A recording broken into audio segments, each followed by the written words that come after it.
Tourette's podcast is not a medical advice show. It's a show about experiences. In the course of that, we may talk about medications or therapies or stories from the doctor's office, but don't mistake any of that for medical advice or direction. It's not. Get that only from people or places licensed or certified to give it. Not from a massively fun and action-packed podcast about our life experiences. Such as... I've had Tourette Syndrome ever since I can remember. And it's never been as much or as loud as it is now. This is Tourette's podcast, made possible with support of the Tourette Association of America and part of the Geeks Rising Network.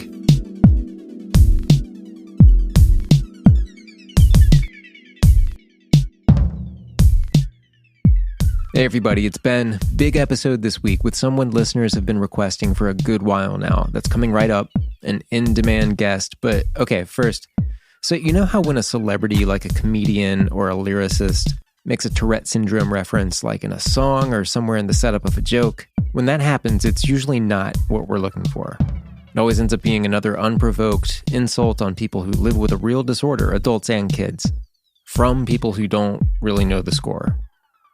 And so when Nick Cannon made a Tourette reference and did so from the same old angle, just using Tourette Syndrome as a reference for something negative, when that came out, his social media streams got piled on by people objecting and reminding him that, kids look up to you. And that doesn't stop at kids who have Tourette Syndrome. Anyway, people got loud about it. That was this week, making these points about how it's tough enough for so many people without having to start off as the butt of a joke. And yeah, these people can take a joke, but just think about it. And okay, so we know Tourette jokes are offensive. We know that, but I'm going to add some additional perspective that I've said on this topic before on celebrities making fun of TS or, comedy writers or whoever it is, the whole group of people contributing to the existence of bad Tourette material. Here's my appeal. Move on from it. I'm not into censorship. I don't like the act of telling people what they should or shouldn't say. I like the free exchange of ideas, but I also like originality and new material. And for the Tourette joke, that ship sailed a long time ago. It was pretty weak material back then too. But it's just a case of people not intentionally seriously trying to offend people who live with Tourette Syndrome. That's not the object.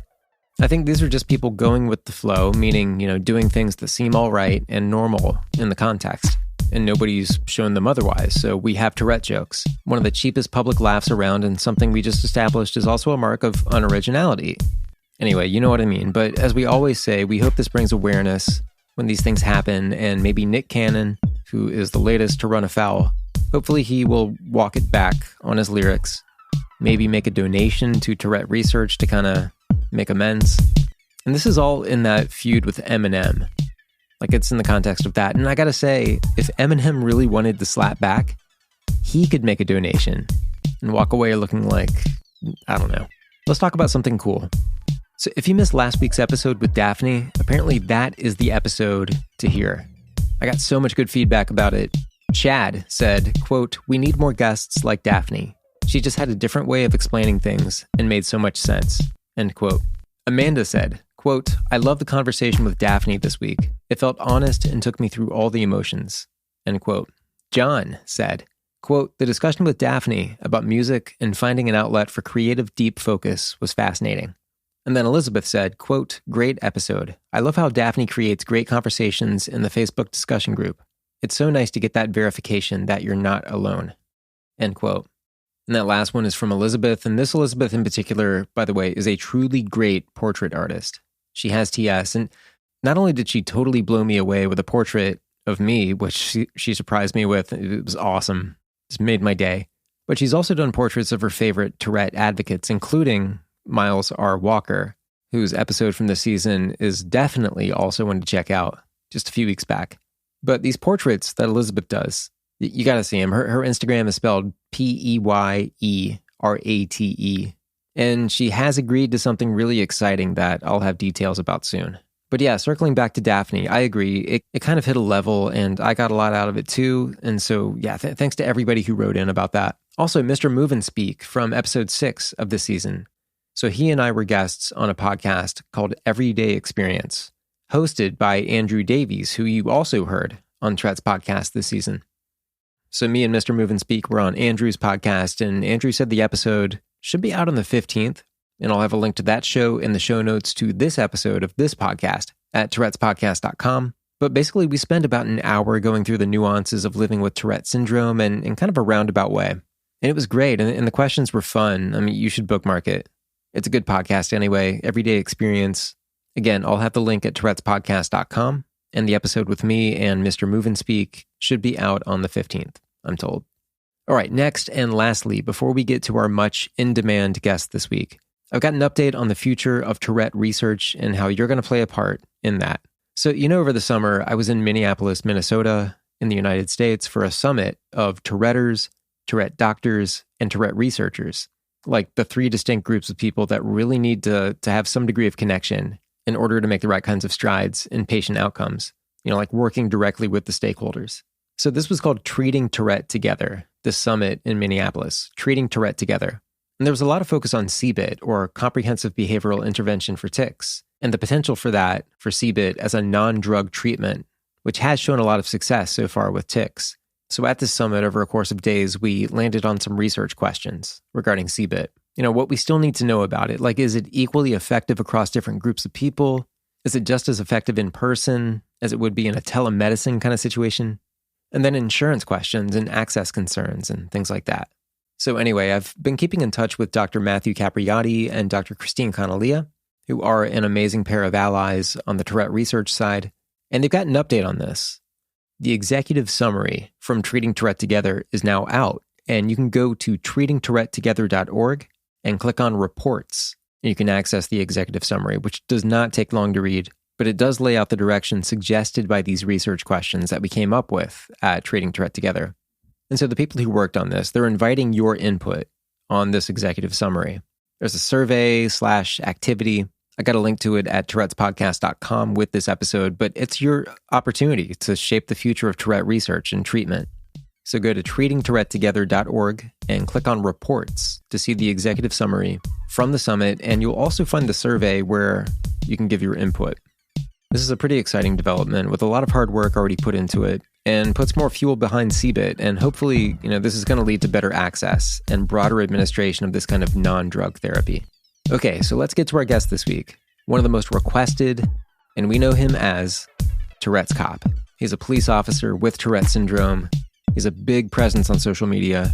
He's got one of the most interesting backgrounds with Tourette that I've heard. I got to meet him in person recently, and it was actually at that summit, the Treating Tourette Together Summit. He shot me a message because he happened to be nearby, and we hung out. It was me and Dr. Capriati and Dr. Canalia and Tourette's Cop. And he and I were ticking so much that we were shaking the table. And it wasn't the right time yet to record an episode, and he's a busy guy, of course. But we finally got together, and it went like this.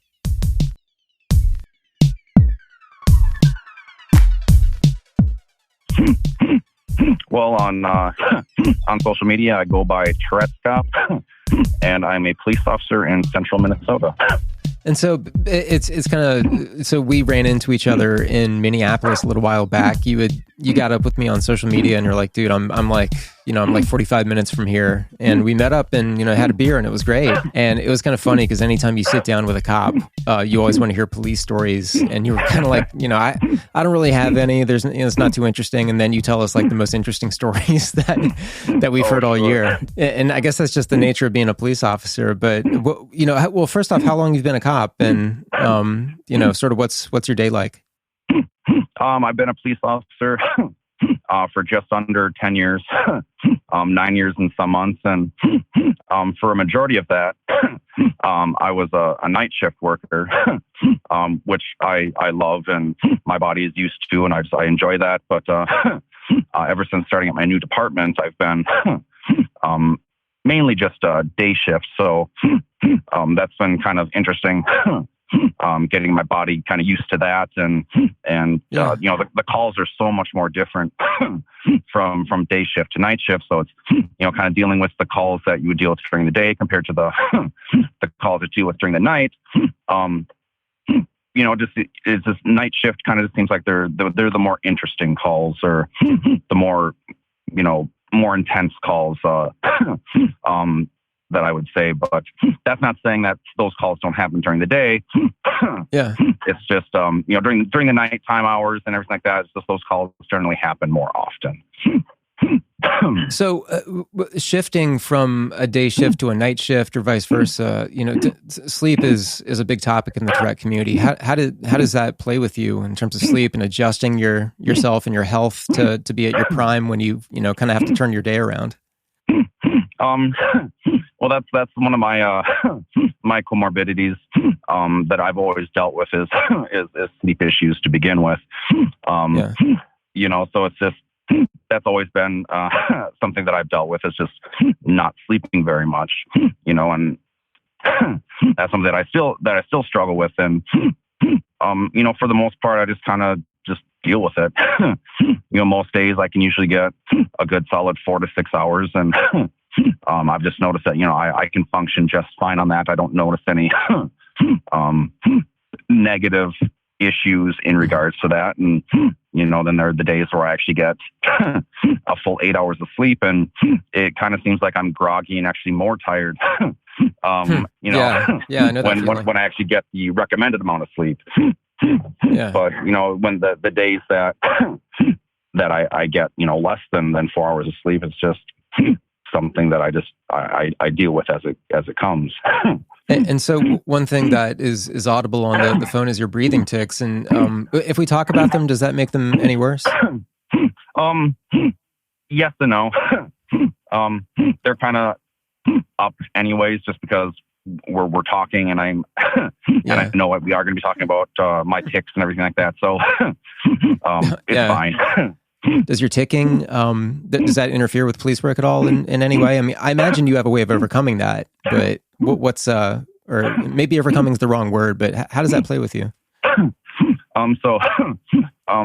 My tics really don't interfere with my job as a police officer. I've noticed, in high stress situations where I'm, intently focused on a call, a lot of my, actually most of my motor tics are suppressed to the point that, they're just not even showing. Right. I have noticed, one of my vocal tics does kind of stay, but it is less, than it normally is. So, for the most part, like I said, my tics don't really interfere with my job. For the most part, the only thing that having Tourette syndrome and being a police officer is just literally telling people that I have Tourette syndrome, because obviously I come in contact with a lot of people throughout my day, and they hear somebody making noises or moving around a little bit. A lot of people always ask, what's wrong, or do you have a breathing problem? Just some sort of question. And, I'm just always telling them, yep, I got Tourette syndrome. I just move and make noises. Most people understand what Tourette syndrome is, so they take it as that. And then there are some people that they don't want to say anything, but I can tell they want to because they're just looking at me a certain way. Sure. And again, I've just gotten used to that certain look. So I just tell them, yep, there's no issue. It's just me and my Tourette's. Is that something that does it come up with kids? I mean, do you, as a lot of police officers I know, definitely have interactions with kids, these kind of hero scenarios and so on, and kind of awareness scenarios. What when you interact with young people, do you ever interact with anybody who, even adults, who may have something that seems like it might relate to TS or ticking, or have you met another person with TS on the job, or? I've met a couple people that have TS while on the job, and I've met some people that have actually known that what I have is Tourette syndrome, and that's kind of a far and in between thing where someone can actually pinpoint, like, hey, you have TS. I was like, yes, I do. Right. But in my area, it's a smaller community. I don't really have a lot of people that I know of that have the disorder. So dealing with kids and everything.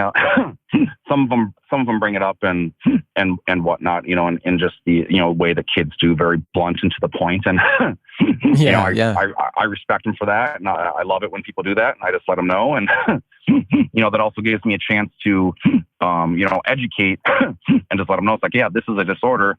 This is something that I can't control, and I'm able to, let them know what Tourette syndrome is and how that disorder affects people.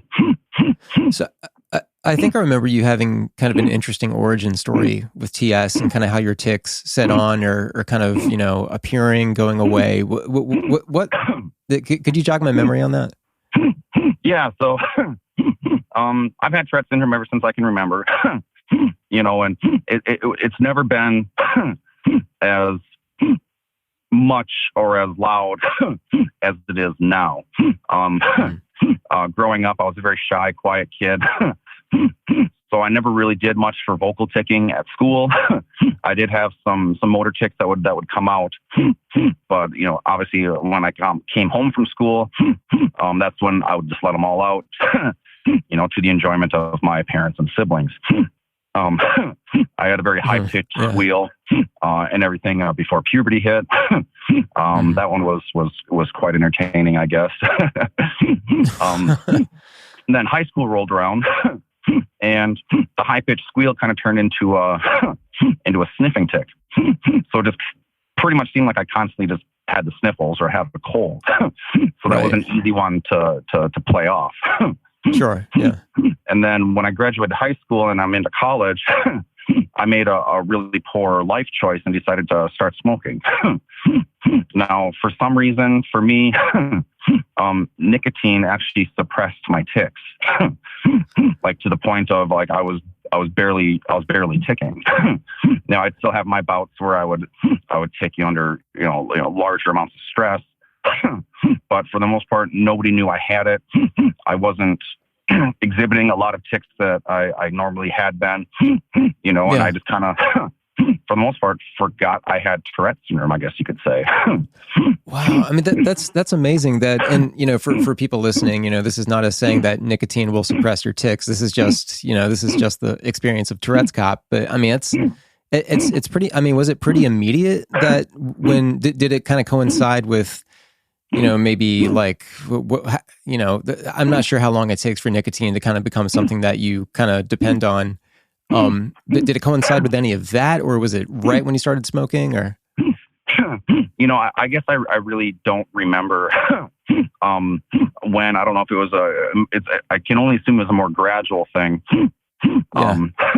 Just because I don't remember a point in time where I'm like, hey, like I'm not taking anymore. So I think it just came on gradually to the point of, however many months down the road, I'm just like, I'm not taking anymore. And I never put two and two together and say, yes, nicotine or me smoking was the reason I stopped ticking. I think that's why I think it was such a gradual thing. It's just like I never put two and two together. And yes, I'm in no way saying that people should take up smoking because it is bad habit and don't do it.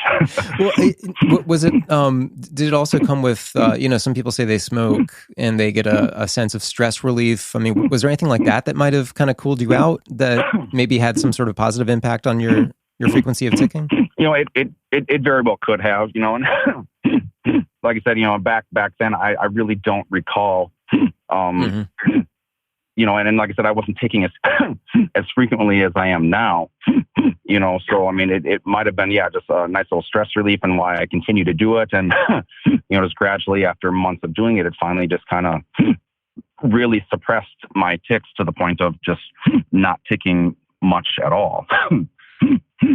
So through college, through law enforcement school and everything like that, I barely showed any tics. Stop smoking. How immediate was it that tick set back on, or how'd you get to where you are now? So so I decided I'm going to get healthy and I was going to quit smoking. And I'd used like the Nicorette gum, nicotine gum to help with my quitting. Right. So I'd used that gum for maybe for about 2 months, and then I started tapering myself off. I was down to a piece a day, and I felt like I was just chewing it for the sake of chewing gum. So I stopped that, and 3 days later, I started having some severe motor tics. Wow. This stuff that like I remember having back when I was a kid, and even some extra ones that I've never had before. Wow. And again, I still hadn't put 2 and 2 together. I'm just like, like what's going on? Yeah. And it was probably, a week or 2 after that, then vocal tics started coming, and. Wow. And then again, I was really freaking out at this point. I'm like, I have no idea why all of this is coming about now. And it wasn't until I was having a conversation with my mother where she's like, well, do you think it's maybe because you quit smoking? And then kind of a little light bulb went off in my head, and I was like, it's like, that's probably it, because that Wow. really does coincide with, when I finally quit and there was no nicotine in my system. And then my tics kind of came back hard. Wow. And they did come back pretty hard. Was it, pretty immediate so you said your vocal tics kind of came on later, but the motor tics, was it pretty intense at first, right off the bat, or? Yeah, I would say so. The tics that I did have were very intense and very constant. The first one that I had, well, I guess you could say the first 2, it was my shoulder shrugging, and then it was an arm extension where I had to extend both my arms and kind of make sure they snapped at the elbow. Yeah. I definitely have that. Or I've had that before. Yeah. Yeah. So like the first day that I had that, about halfway through the day, I was already icing my elbows because they were in a lot of pain. Same thing with my shoulders, and then as the day progressed, then I started getting my neck snapping one, where I was just kind of very quickly jerking my head to the left. So that was causing pain in my neck, and so all of this was just freaking me out because I didn't know why it was happening now. I thought, because again, I never knew that the nicotine was suppressing my tics. I thought I had, grown out of Tourette syndrome, I guess you could say. So it was just very, very shocking and very worrisome, I guess, to me right away. So with your tics, causing you actual physical pain to the point where you have to put ice on it, were you kind of diving back to the neurologist, or what do you think you need to do about it? So I finally got an appointment with the neurologist when my when my vocal tics started. I'm just like, okay, just whatever motor tics, I can live with it. And then when the vocal tics started, like I said, they were the same way. They came on very hard, very fast. And when they first started, it was a very, very loud kind of throat clearing cough type thing. So it was very, very noticeable. So I figured I should probably just make an appointment with the neurologist and kind of find out what's going on. Yeah. So I went there, and this is already after I had talked to my mom. I had mentioned that I had quit smoking, and and he's like, yes, there is no like hard evidence or anything like that, but nicotine does have an effect on people's tics. But there's no yes or no, like, yes, it does affect them. It's just kind of like depending on the person. Gotcha. Okay. So at that point, then we started on, just different types of medication. We started with the least amount of side effects type medication. And we just continued to go through those until none of them working. And the next line of medications that he wanted me to try were the antipsychotics. Yeah. And using antipsychotics kind of come with their own slew of side effects and just, things that I personally didn't want to deal with. So I just stopped going. I just kind of realized that, as of right now, my tics were not interfering with my job. I could still perform my job. They weren't, getting in the way of my life or anything like that. So I just decided to forego any more medication and just live a very ticky life. We'll be right back. The Tourette Association of America has been around since 1972, and today is the premier nonprofit in the U.S. working for all people affected by Tourette and tic disorders. One of the ways that happens is through communications and awareness tools, which is one of the reasons why the Tourette Association is the primary sponsor of this podcast. They help me out a lot, and you can find tons of information on their website, tourette.org, tourette.org. And I want to thank them for their support of Tourette's podcast.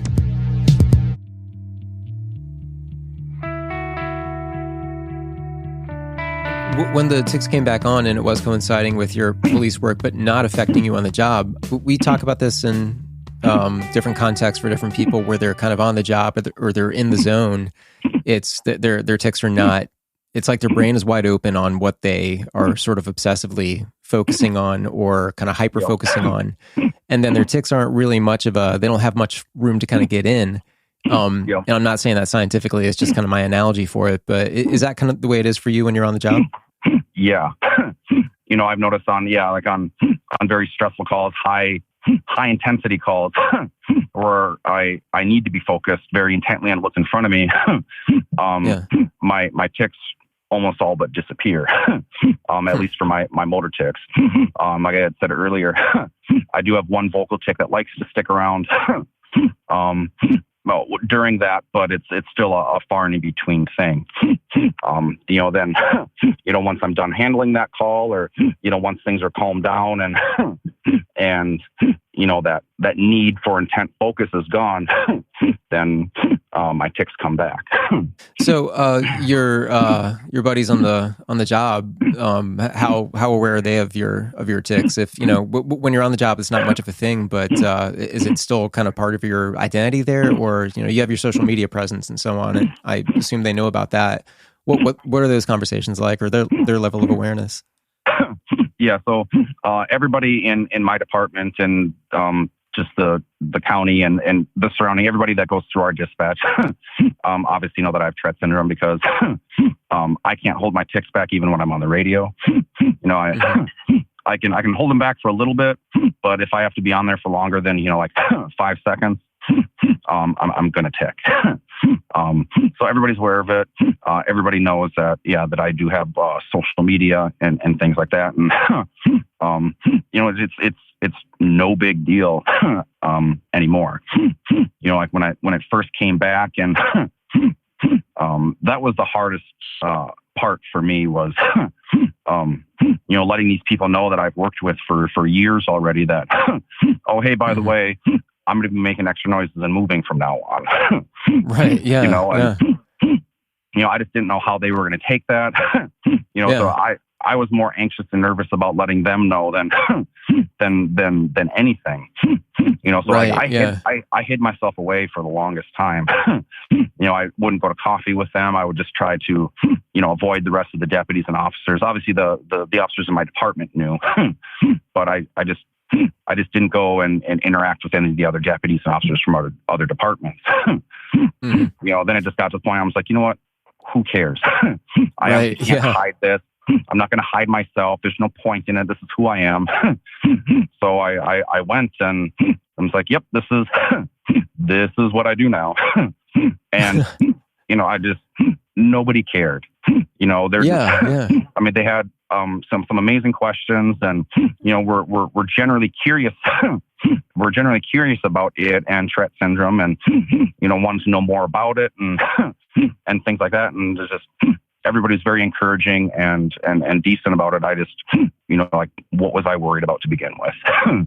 I know that sort of community policing is a big thing right now, and sort of the bottom line with that is sort of having that relatability. So relations between the public and police are it's more warm and not much of a big deal, and people kind of feel more comfortable around the law enforcement in their town. And so I do know that you kind of have a premium as a police officer when you have sort of additional skills that will help you relate to people, like speaking another language or maybe you do sign language, anything like that. And having something like Tourette syndrome, I feel like you're in a pretty interesting position to kind of empathize with people in ways that maybe aren't so common. Is that something that you've kind of made use of on the job? Is sort of that level of, maybe this guy has something else going on. He's not just, maybe he's having a bad day, or, there's a lot of judgment calls you got to make really fast. But to what extent is that part of your job? It does help me or just make me more aware that, just like you said, it's, it might be a medical issue. It might be a disorder. It might be them having a bad day. I just don't immediately jump into, they're on drugs or, something, other than, something negative. So I am able to empathize with people, and, and then that goes kind of the same way with me. Like, people see me still a police officer, but it's a police officer that's not what people think of when you think of a police officer. Right. I make noises and I move around a lot. So that catches some people by surprise. And then still being able to do the job as well as I do, it kind of, it changes the mind of people as well. And, I think that helps in the long run as well. It just, it's just, yeah, absolutely. It's showing that, police officer people too, we have issues that we deal with that we can still overcome, and we're still able to do our job. So another thing I know, just from my associations on social media, and I got to give a shout out really quick to my buddy Ryan Todd with the Greensboro, North Carolina Police Department. He does a lot of really great stuff on social media. It's almost like a community policing on social media type thing, where it's positive news. He's doing relatable stuff, and you're doing an amazing job with that in the Tourette community. And I know a lot of people listening are already following you. They're already familiar with you. How did you kind of get started with that and kind of take pride in it and kind of push it out there? So I have pretty much my social media career is thanks to Officer Daniels. And if nobody knows who Officer Daniels is, he's kind of the forerunner, the start of law enforcement on social media. So Officer Daniels and I had been friends since Vine, and I can't remember, it was either late 2018 or really early 2019. He's like, you should really start social media. He's like, you have something that not a lot of people have. You're a police officer and you have Tourette Syndrome. He's like, it would be, a great tool and everything to push out there to, help humanize the badge, and also, bring education and awareness of Tourette Syndrome to everybody. Right. And I was on the fence for a little bit, just, I was comfortable with myself and at the job and taking in everything. And it's like, okay, now I'm going to start it in a larger audience. That it kind of scared me at first, I guess you could say. And I just wasn't sure if I was ready for that and wanted to do that. But, right. About mid-January or so, I'm like, you know what, let's do this. So Officer Daniels kind of helped me out and got me going, and ever since then it's just kind of been blown up, and I have no one to thank but Officer Daniels for helping get my start and everything. This is kind of a lame question, but I mean, how many followers do you have at this point? I'm probably around 25 to 27,000 on both Instagram and Facebook. I mean, that's pretty amazing reach. I mean, how often is it that you're hearing from Touretters in the community? It's cool to kind of reach an impact that you've had. So what's the feedback like for you? The feedback has been has been amazing. Not only just people with family members with Tourette Syndrome, but also police officers with Tourette Syndrome, just sending me a message like, hey, they're just like, hey, I got Tourette Syndrome too. I'm a police officer, and wherever they're from, and just kind of just shouting out from there, and it's just it was just amazing to hear that, again, Tourette syndrome always feels like a lonely disorder. I'm not the only one that's a police officer that has Tourette syndrome. Right. So it's just amazing that, there's still plenty of us out in the law enforcement community, and we're still making a difference and still able to do our job. And then also, just with families and other people that have Tourette syndrome, sending me a message and, just let me know, their story or their journey with Tourette syndrome. And, it honestly does blow me away and warms my heart when I hear their story and, how they're overcoming some obstacles in their life, with dealing with Tourette syndrome. And, it's just some amazing stories, and then also to hear, the words, you inspire me, or you inspire so-and-so. I never thought in a million years that I would hear that phrase, regarding, something that I'm doing or something that I'm talking about. And, and that's so cool. That just makes me want to continue doing it, because nobody should feel bad or have to hear negative things about their disorder. And that's what I want to put out there is I want people to know that, just who cares what people say, just go out there, do your thing, and just ignore the mean, hateful comments. How were you when you were a kid, so was schooling, bullying, stuff like that? I mean, was that ever an issue for you, or did you have another way of dealing with it, or? So, when I was a kid, like I said, my tics weren't as severe as they are today. So they weren't that noticeable. I can only remember a few instances, growing up, childhood and in high school, where somebody, negatively pointed out my tics. I was still the kid that I would keep to myself, as much as humanly possible. I was just very shy, very quiet, didn't want to be, out in the limelight, anything like that. So I think with that level of shyness and just the anxiety that comes with it, I was able to hold back a lot of my tics while in school. Like I said, I there was still some motor tics that came out, but still nothing as severe as where they're at today. So I think that helped a lot in regards to the bullying and everything like that. But, I think that the biggest part for me was the comorbids that come along with Tourette syndrome. Just growing up with those and, even dealing with them to this day,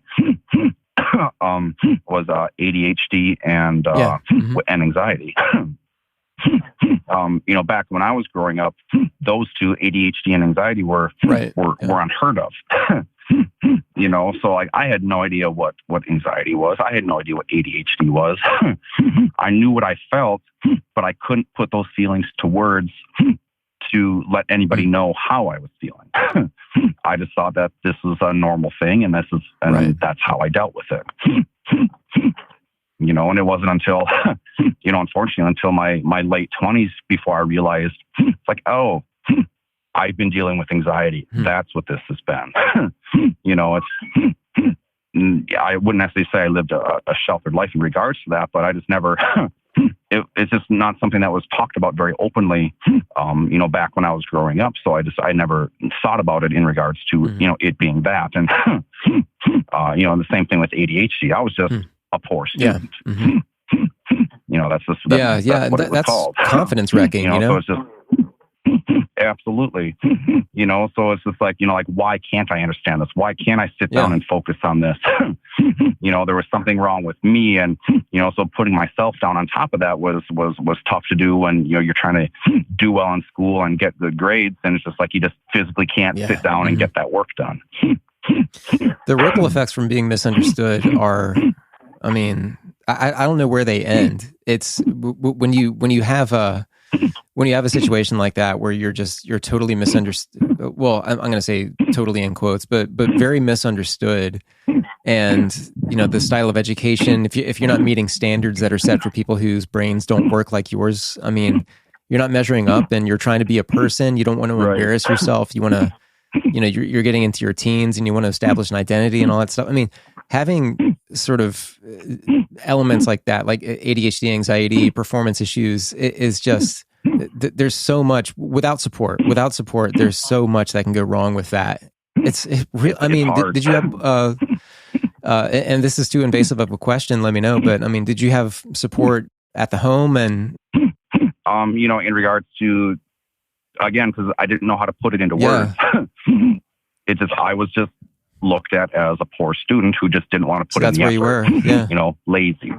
And it wasn't that I couldn't. It's just that technically I couldn't. I tried and tried and tried, but it doesn't matter how hard I tried. It's just I couldn't physically just get it done the way it needed to be, and at the time it needed to be. Yeah. And again, I don't fault my parents or the teachers or anything, because again, it's just those things weren't very common or very prevalent when I was going through school. How could they know? So it wasn't something that that was talked about so openly. And I also wasn't so severe where it was like very, very obvious what I was dealing with. So it was just kind of just something that I dealt with on my own. And, I persevered and made it. And yes, some of my grades probably weren't the best, but, I still did what I could with what I had. So at this point, do you see your tics, are they picking up in frequency? I mean, can you kind of tell what direction you're going with it to where you might need, have you had thoughts of management and stuff like that? As of right now, it kind of just seems like they're holding steady. Some days are worse than others, but this is kind of the nature of the beast. I've just never felt myself getting to the point where management would be necessary. Right. So, and also your ability to just kind of hyper focus on the job, and your brain just prioritizes it for you. Tics aren't interfering much. When you get off, is it kind of like this? Is the car ride home kind of like an explosion of tics? Which and also throughout the day too. I mean, even if tics don't really interfere with your job, are there times where you just kind of like? I use my car as a release. I mean, does your cruiser ever kind of come in use like that? Oh, absolutely. There are tics that for some reason or other only happen when I'm in the squad or just in a car in general. And I'm kind of happy for it, because they're the more, I guess you could say, more embarrassing tics. Because I have a meowing tic where I'll just all of a sudden just start meowing like a cat. That one, for some reason or other, only happens when I'm driving around in the car. Okay. No correlation that you can think of, or? No, because I mean, I could be, just driving down the road, just listening to music, and all of a sudden I'll catch myself meowing. I wasn't thinking about cats. I just didn't have a call involving a cat or anything like that. It just kind of just comes on, and then I catch myself, and I'm just like, oh, what am I doing? And some of the other tics that have started to come about, or they're more of tics with words in them. And one of them is not necessarily appropriate, not something that I want to repeat. But again, it only happens when I'm in the squad car or when I'm in a vehicle in general. And again, I'm kind of happy, because again, that's not something that being a police officer is something that I should be saying out in the public. That's always something in the back of my mind is to be mindful of, is kind of like, where are my tics going, and is some of them going to become a problem, and and things like that. And obviously, if that point in time comes, then I'll have to figure out something for it. Or if my tics become a danger to myself or others on the job. Obviously, I'm not going to put my love for the job in front of public safety and safety for myself. So, if resignation is something that has to happen, then, unfortunately, that's what would have to happen. I hope that time never comes, but I'm never going to put myself or anyone else in danger just to continue doing a job. Man, is there anything, I mean, we've gone through so much, and a lot of it has focused on the job. I mean, is there anything that I haven't asked about that, anything I got off course with, or just something that you think needs to be kind of emphasized? I don't want to overlook anything. the biggest reason why I started social media was just to bring awareness and education to Tourette syndrome. It's a very misunderstood, just kind of mystery disorder.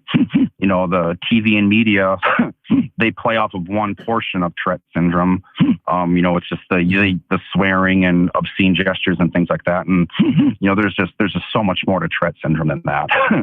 And I've had people, even when I'm working, it's like, oh, so you swear and things like that. And if time permitting, I try to educate them as much as I can on, that's just such a small portion of people with Tourette syndrome. And I try to just let them know what TS actually is. And then also is to inspire kids and adults that just because you have a diagnosis of Tourette syndrome doesn't mean you're not going to succeed in life and you're not going to be able to do what you want to do because of it. I want them to see beyond their disorder. Just never feel badly about yourself because of your disorder. Reach out there and do what you want to do, regardless of your disorder, regardless of what people say. Those are all just side things that you can just ignore. Those negative people, they don't know you. They don't know where you're from or what you're about. Just ignore them and just continue doing you and doing you in the best way that you can. How can people find you on social media? Is the handle just straight up Tourette's Cop? Yep, I am Tourette's Cop all across the board on social media. YouTube, Snapchat, Instagram, and Facebook.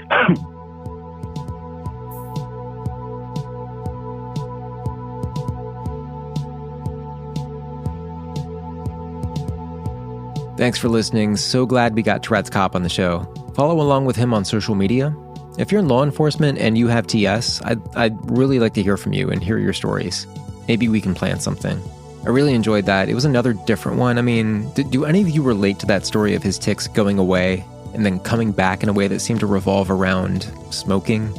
Again, nothing I'm encouraging. This is just a conversation, but that part's interesting, and maybe the Tourette science folks listening have some thoughts.